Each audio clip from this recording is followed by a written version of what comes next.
이 시대 신앙인의 고민, 오늘은 청년, 진영 청년의 고민을 함께 들으면서 성령의 인도하심과 가르침을 받도록 하겠습니다. 한번 고민을 읽어보겠습니다. 말씀을 듣거나 읽고 마음에 새기지 못하거나 순종하지 못할 때 안타까움이 있습니다. 두 번째, 세상적인 유혹을 뿌리치지 못할 때가 있습니다. 그것으로 인해 세상 사람들과의 관계가 원만치 못할 때, 또는 그것으로 인한 죄책감이 있습니다. 세 번째, 신앙생활, 하나님을 위해 포기해야 하는 것들에 대한 부담감이 많습니다. 이런 고민입니다. 첫 번째, 말씀을 듣거나 읽고 마음에 새기지 못하거나 순종하지 못할 때 안타까움을 나눠보겠습니다. 이것은 자기가 노력한다고 되는 일이 아니라고 했습니다. 왜냐하면 우리가 먼저 우리 안에 말씀을 들을 귀가 있어야 하며, 이것은 주님이 귀 있는 자는 들으라고 하신 말씀에서 이미 육의 귀와 영의 귀가 있음을 나눈 것임을 알 수가 있습니다. 따라서 신약시대에는 거듭나야 이 귀가 생기고 하나님의 허락하심이 있어야 귀가 열리게 되어 있습니다. 일단은 전해지는 말씀에 대해 이해가 되어야 하고 그 다음이 새겨져야 하죠. 말씀이 마음판에 새겨진다는 것은 간직하게 된다는 것입니다. 이것은 하나님을 사랑해야 가능합니다. 머리가 좋아 기억하는 것은 머리의 하디에 기억되는 것이지 마음에 보존되는 것은 아닙니다. 마음에 기억되는 것은 사랑의 본능입니다. 따라서 순종도 이 사랑의 바탕이 되지 않았기 때문에 안 되는 것입니다. 요한복음 14장 23절의 말씀을 한번 읽겠습니다. 예수께서 대답하여 가라사대, 사람이 나를 사랑하면 내 말을 지키리니 내 아버지께서 저를 사랑하실 것이요 우리가 저에게 와서 거처를 저와 함께 하리라. 나를 사랑하지 아니하는 자는 내 말을 지키지 아니하나니 너희의 듣는 말은 내 말이 아니요 나를 보내신 아버지의 말씀이니라고 말씀하고 있습니다. 여기서 지킨다는 말은 행하는 것이 아니라 보존한다는 의미입니다. 우리는 지킨다는 말로 번역이 되어 있다 보니까 뭔가 행위로 하는 것을 얘기하는데, 여기서는 지킨다는 말은 보존한다는 말입니다. 이것이 바로 헬라어의 테레세이. 이것은 지키다, 유지하다, 굳게 붙들다, 이런 뜻으로 쓰이고 있는 단어입니다. 말씀을 지킨다는 것이 안에 그분의 말씀을 굳게 붙잡고 빼앗기지 않는 상태를 가리킵니다. 이 상태가 마음에 새기는 것입니다. 그리고 사랑하면 행위는 나오게 되어 있습니다. 우선 신자들이 그분을 믿는지는 몰라도 사랑하는 분을 만나기란 참으로 어렵습니다. 아가페 사랑이란 상대 어떠함과 상관이 없답니다. 주님은 우리를 그렇게 사랑하셨거든요.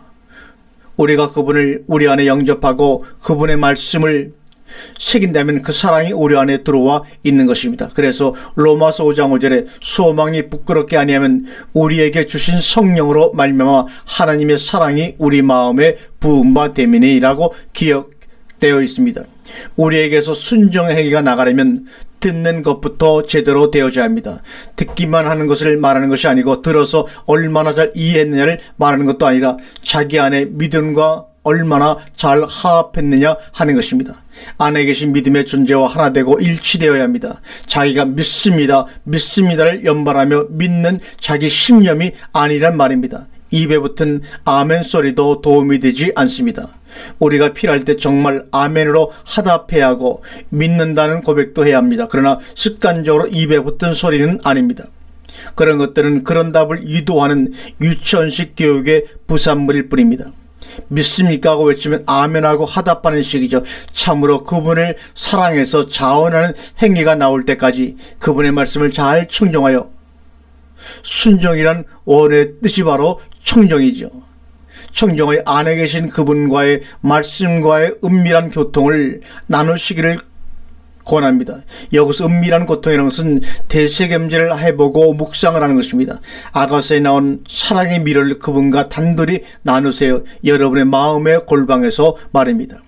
두 번째, 세상적인 유혹을 뿌리치지 못할 때라는 고민을 상담해 오셨습니다. 세상에서 유혹을 뿌리치면 세상 사람들로부터 외면당하고 받아들이면 죄책감이 생기고 정말 양쪽에 눌려서 죽을 맛이죠. 그래서라도 한 가지를 선택할 수밖에 없습니다. 주님도 한 가지를 선택하여 그 고난을 당하고 세상으로부터 미움을 당하는 것입니다. 그래서 주님은 이렇게 말씀하신 것입니다. 요한복음 15장 18절에 세상이 너희를 미워하면 너희보다 먼저 나를 미워한 줄을 알라. 너희가 세상에 속하였으면 세상이 자기의 것을 사랑할 때나 너희는 세상에 속한 자가 아니요 도리어 세상에서 나의 택함을 입은 자인 거로 세상이 너희를 미워하느니라고 말씀하고 있습니다. 여러분이 하나님께 속한 자라면 세상으로부터 미움을 받는 것은 당연한 일입니다. 세상으로부터 환영을 받는다는 것이 오히려 이상한 일이죠. 육신을 입고 세상을 살아가는 데 있어서 세상으로부터 미움을 받는다는 것은 참으로 견디기 어렵고 상상하기 싫은 문제입니다. 우리에게 고난이라는 것이 바로 거기에 있는 것입니다. 우리는 영에 속한 사람이요 하늘의 신민권을 가지고 있지만 현재는 육을 입고 이 땅에 발을 붙이고 삽니다. 어쩔 수 없이 이중생활을 할 수밖에 없는 존재들입니다. 그래서 세상에서는 나그네라고 하는 것이죠. 이 나그네의 삶을 실제 살지 않을 것이라면 고난이라는 말 자체가 필요 없는 것입니다. 세상과 다른 기준을 가지고 세상에서 살아야 하는데 세상인들 좋아하겠습니까? 여러분, 누가 한국 땅에 살면서 미국의 법대로 살겠다고 하며 좋아하겠냔 말입니다. 그래서 소파 협상을 반대하고 개정하라고 난리 아닙니까? 그러므로 세상의 유혹은 당연히 뿌리쳐야 합니다.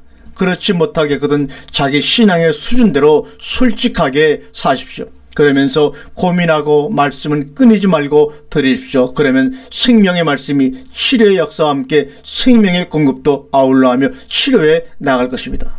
말씀에는 그런 양면적인 역사가 있다고 앞에서 말씀을 드렸습니다. 그러나 반드시 생명나무의 양식이어야 합니다. 성경 이야기라고 목사님의 설교라고 해서 다 생명나무의 양식은 아닙니다. 담임 목사님의 설교도 잘 청룡하되 직접 상고하는 훈련을 하시기 바랍니다. 말씀을 사랑하며 말씀을 알려고 하는 중심으로 연구하고 확인하십시오. 그리고 아닌 것은 아무리 수천 년이 아니라 수만 년이 흘러온 전통일지라도 유명한 신학자가 말한 것이랄지라도 대개 목사가 말한 것이랄지라도 가감하게 내어놓고 성경 말씀 앞에 성실하시기를 바랍니다. 다만 독선적이 되지 않고 객관성을 유지하기 위해서도 여러 주석이나 다른 분들의 의견도 겸허하게 듣는 것도 필요할 것입니다. 자기가 깨달은 것에 대해서 객관적인 평가도 받고 성경을 성경으로 푸는 기본을 넘어서지 않는 바른 정신을 가지는 것이 절대로 필요합니다. 세 번째, 신앙생활 하나님을 위해 포기하는 것들에 대한 부담감을 얘기하고 있습니다. 그렇습니다. 당연히 버려야 할 것들이 있게 마련입니다. 옛사람과 가졌던 숱한 추억과 기념될 만한 것들 이제는 새로운 사람을 만났으므로 다 버려야 합니다.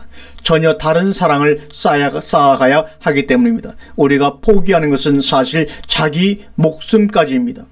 나의 소유를 다 버려야 하는데 그 소유라는 것은 물질적인 것을 말하는 것이 아니라 나의 의식 속에 나를 사로잡고 있는 모든 것들입니다.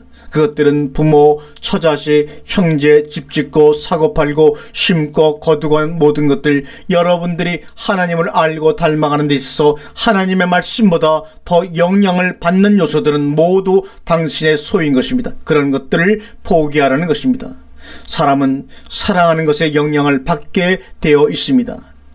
납치범들이 납치할 때는 그 사람이 가장 아끼고 사랑하는 대상입니다. 그래야 영향을 받아 자기 말을 들어줄 것이기 때문입니다. 그렇게 사단은 여러분이 하나님에게 넘어가는 것이 싫어서 인질로 붙잡아두고 영향을 끼치게 하는 것이 바로 여러분의 소유라는 것입니다.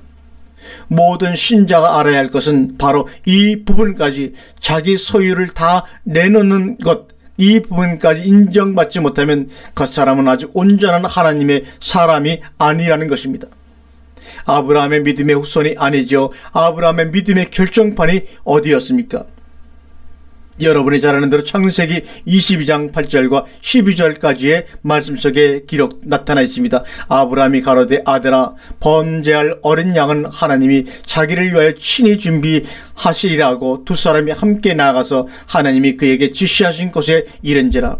이에 아브라함이 그곳에 산을 쌓고 나무를 버려놓고 그 아들 이삭을 결박하여 단나무 위에 놓고 손을 내밀어 칼을 잡고 그 아들을 잡으려 하더니 여호와의 사자가 하늘에서부터 그를 불러 가라사대 아브라함아 아브라함아 하시는지라. 아브라함이 가로되 내가 여기 있나이다 하매 사자가 가라사대 그 아이에게 내 손을 대지 말라.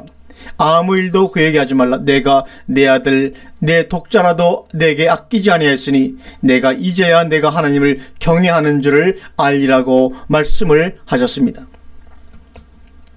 어떻습니까? 잘 아는 내용이죠. 그러나 그것은 아브라함이기 때문이라고 하시겠습니까? 아닙니다. 누구든지 가능합니다. 아브라함의 후손이라면 모두 이 길을 우리는 가야 합니다. 하나님은 보고 계십니다. 이렇게 인정될 때까지 보실 것입니다. 아브라함도 인간적으로는 허물과 결점이 많은 연약한 자였다는 사실을 우리는 잘 알고 있는 사실이 아닙니까? 하지만 세월이 흐르는 동안 연단을 받아 드디어 하나님 마음에 합한 자로 만들어지는 것입니다. 바로 여기까지입니다. 신자들이 가야 할 곳도 바로 여기까지입니다. 이 테스트를 통과한 그에게 어떤 복이 주어집니까? 한번 보겠습니다. 창세기 22장 15절과 18절의 말씀이죠. 여호와의 사자가 하늘에서부터 두 번째 아브라함을 불러 가라사대 때 여호와께서 이르시기를 내가 나를 가리켜 맹세하노니 내가 이같이 행하여 내 아들 내 독자를 아끼지 아니하였은즉 내가 내게 큰 복을 주고 내 씨로 크게 성하여 나 하늘의 별과 같고 바닷가의 모래 같게 하리니 내 씨가 그 대적의 문을 얻으리라. 또 내 씨로 말미암아 천하 만민이 복을 얻으리니 이는 내가 나의 말을 준행하였음이라 하셨다니라. 내 씨 즉 그리스도를 통하여 복을 받을 것을 선언하지 않습니까? 여러분, 자기 소유를 포기하는 것에 너무 두려워하지 마십시오. 모든 소유를 버리는 과정에서 반드시 여러분을 훈련하시고 한 가지씩 버리고 깨달도록 다루실 것입니다. 그러나 알 것은 마지막 당신의 목숨까지, 즉 목숨같이 귀하게 여기는 것까지도 요구할 것이란 사실입니다. 이것만은 안 되라고 하는 것까지도 주의 명령을 따라 버릴 수 있을 때까지입니다. 그것이 설령 하나님이 선물로 준 것일지라도 말입니다. 아브라함처럼 하나님이 급하시게 만들어야 합니다. 하나님이 시키는 대로 그냥 버리니까 하나님이 다급하게 막지 않습니까? 이게 복을 얻어내는 비결입니다. 다니엘과 세 친구도 보세요. 그냥 자기 목숨을 내버려요. 하나님의 말씀을 간직하여 지키느라고 말입니다. 그러니까 주님이 직접 함께 사자굴에도 불구덩이에도 들어가시는 거예요. 그래서 머리카락 하나 상하지 않도록 지키시지 않습니까? 그래서 신약에도 요구하시는 겁니다. 마태복음 10장 30절에 아비나 어미를 나보다 더 사랑하는 자는 내게 합당치 아니하고 아들이나 딸을 나보다 더 사랑하는 자도 내게 합당치 아니하고 또 자기 십자가를 지고 나를 쫓지 않는 자도 내게 합당치 아니하니라. 아브라함이 이 테스트를 통과한 것입니다. 누가복음 14장 26절에 무릇 내게 오는 자가 자기 부모와 처자와 형제와 자매와 및 자기 목숨까지 미워하지 아니하면 능히 나의 제자가 되지 못하고라고 말씀합니다. 자기 목숨까지 미워하라. 이것은 다니엘과 세 친구가 통과한 시험입니다. 그들은 다 버렸지만 실제로는 모든 것을 얻은 사람이었다는 것이 성경 역사가 증명합니다.